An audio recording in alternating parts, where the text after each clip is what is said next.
اے ایمان والو، جو مال ہم نے تم کو دیا ہے اس میں سے اس دن کے آنے سے پہلے پہلے خرچ کر لو جس میں نہ اعمال کا سودا ہو اور نہ دوستی اور سفارش ہو سکے، اور کفر کرنے والے لوگ ظالم ہیں۔ دین اسلام میں کوئی زبردستی نہیں ہے، ہدایت صاف طور پر ظاہر اور گمراہی سے الگ ہو چکی ہے۔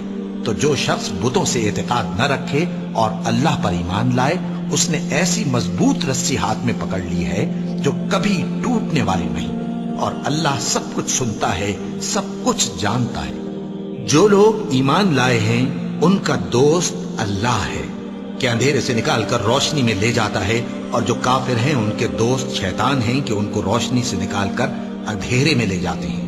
یہی لوگ اہل دوزخ ہیں کہ اس میں ہمیشہ رہیں گے۔